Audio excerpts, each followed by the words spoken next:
நீங்கள் டெய்லியும் fried rice நூடுல்ஸ்னு சொல்லிட்டு ஃபாஸ்ட் ஃபுட் சாப்பிட்டுட்டு இருக்கீங்களா? அப்போ இந்த வீடியோ உங்களுக்கு தான். வீடியோக்குள்ளே போகிறதுக்கு நம்மளோட சேனலை லைக் பண்ணுங்கள், சப்ஸ்கிரைப் பண்ணாமல் அந்த சப்ஸ்கிரைப் பண்ணுங்கள். வாங்க வீடியோக்குள்ளே போகலாம்.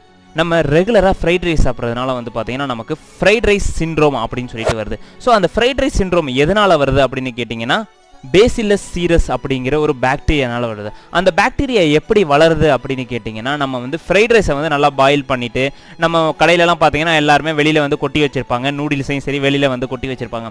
அதுக்கப்புறம் தான் நம்ம கேட்குறோம் ஆனால் எனக்கு ஒரு ஃப்ரைட் ரைஸ் அப்படின்னு சொன்னதுக்கப்புறம் தான் அந்த ஃப்ரைட் ரைஸை எடுத்து வந்து திரும்பி வந்து நமக்கு ஃப்ரை பண்ணி கொடுக்குறாங்க. அப்படி நமக்கு ரொம்ப நேரமாக வெளியில் வந்து காய வச்சுருக்காங்க இல்லையா? ஸோ அப்போ தான் வந்து பார்த்தீங்கன்னா அந்த பாக்டீரியா வந்து வளர ஆரம்பிக்கும். ஸோ அப்படி அதில் வளர்ந்து நமக்கு வந்து பார்த்தீங்கன்னா நம்ம ஃப்ரைட் ரைஸாக வந்து நம்ம சாப்பிடும்போது பார்த்தீங்கன்னா நமக்கு வந்து வாந்தி, மயக்கம், ஸோ இந்த மாதிரி பிரச்சனைகள்லாம் நமக்கு வரும். ஸோ வயிறு சம்மந்தப்பட்ட பிரச்சனைகள்லாம் நமக்கு வரும். ஸோ அப்படி நமக்கு வரும்போது பார்த்தீங்கன்னா நம்மளோட பாடி ஆட்டோமேட்டடாக வந்து டீஹைட்ரேஷன் ஆகும். ஸோ நம்ம வந்து வாந்தி அதிகமாக எடுத்தோம், இல்லை நமக்கு வந்து பார்த்தீங்கன்னா